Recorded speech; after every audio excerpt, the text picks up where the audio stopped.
Imagine this. You're experiencing life in an Italian countryside in 113 AD. Forget the city. Forget the marble and gold.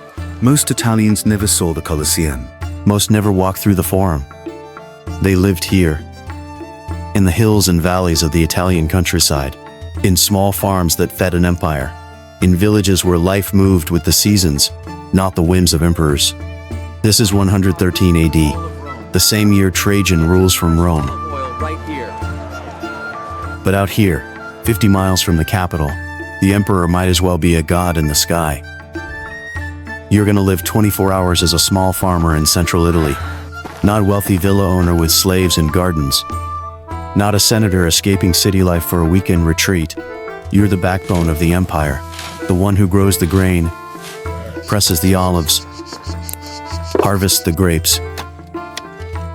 Using archaeological evidence and ancient agricultural texts, we've reconstructed what daily life actually looked like in the Roman countryside. The real Italy, the one that worked from dawn until collapse. The sun isn't up yet. Let's begin. You wake in a one-room stone hut, your wife beside you, your 3 children huddled together on straw mats on the floor. The goats are sleeping in the corner. You keep them inside at night to stop thieves and wolves from taking them. The walls, they're rough stone, mortared with mud. No windows, just a single door.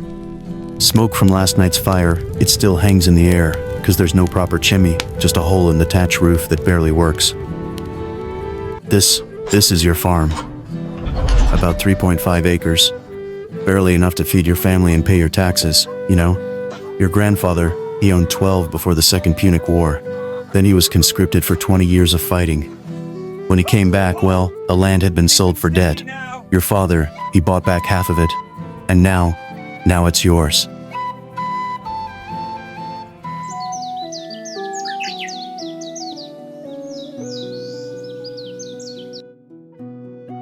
You light a clay lamp with olive oil you pressed yourself.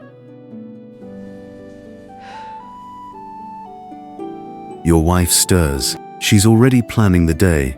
Bread to bake, water to haul from the stream a quarter mile away, rule to spin, vegetables to tend in the tiny garden behind the hut.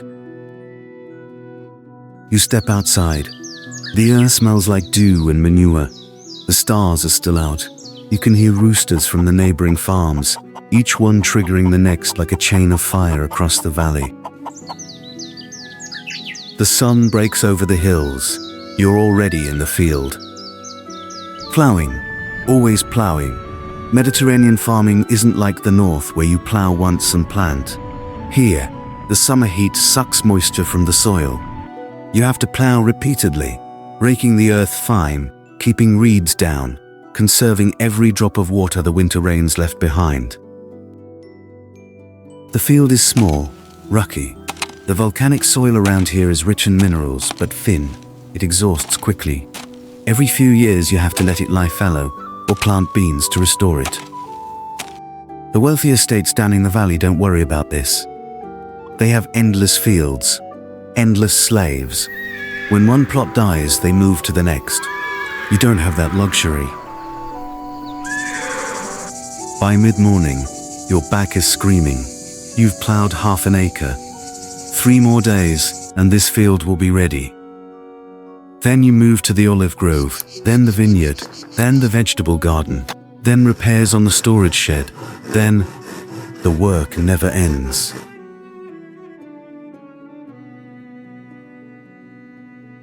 Afternoon, the villa. You hear the noise before you see it.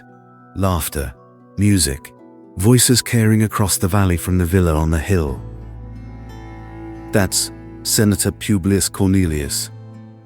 200 agera, 50 slaves working the fields. A main house with 20 rooms, marble floors, painted walls, a private bath, gardens that exist just to look beautiful. All of this belongs to him. This is how wealthy and influential a senator was in ancient times.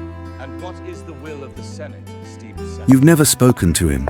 You've seen him once, riding past on a white horse with a slave holding a parasol over his head. He didn't look at you. Why would he? You're a small farmer. He's a senator. You might as well be different species. But his estate, it's changing everything. The big estates, latifundia, are swallowing the countryside. When small farmers can't pay their debts, the big landowners buy them out. More land, more slaves, more profit. Your grandfather used to say, The latifundia are killing Italy. you believe it. You see it happening. Every year, another small farm disappears. Another family moves to the city or becomes tenant farmers on someone else's land. You're still independent, barely. One bad harvest, one sick ox, one winter that's too harsh, and you'll be gone too.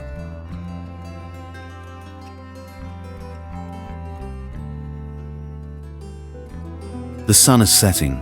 You walk home. Your son carries the tools. You carry a basket of wild greens. Your wife will boil for dinner. Your body aches. Your hands are blistered.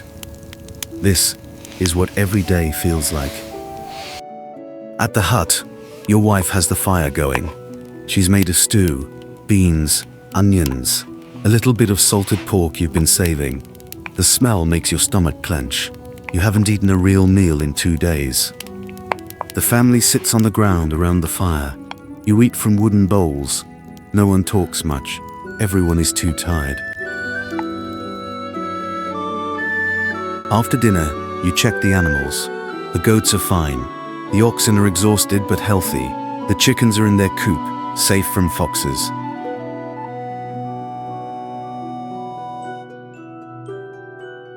Inside the hut, the fire has died to embers. Your children are asleep. Your wife is mending a tunic by the faint glow of the lamp. You lie down on the straw mattress and close your eyes. This is life in the Roman countryside. Not the version rich Romans write about in their letters. Not the pastoral fantasy of shepherds playing flutes in sunny meadows. The real version. The one where you work until your body breaks. Where one bad season can destroy everything. Where the city takes your grain and gives you almost nothing in return. Where the empire depends on you and forgets you exist. Thanks for watching. If you want to see more reconstructions of ancient life, Athens, Babylon, Tenochtitlan, medieval villages, Viking settlements, let us know in the comments. History isn't just about kings and battles. It's about the people who kept the world running while everyone else took the credit.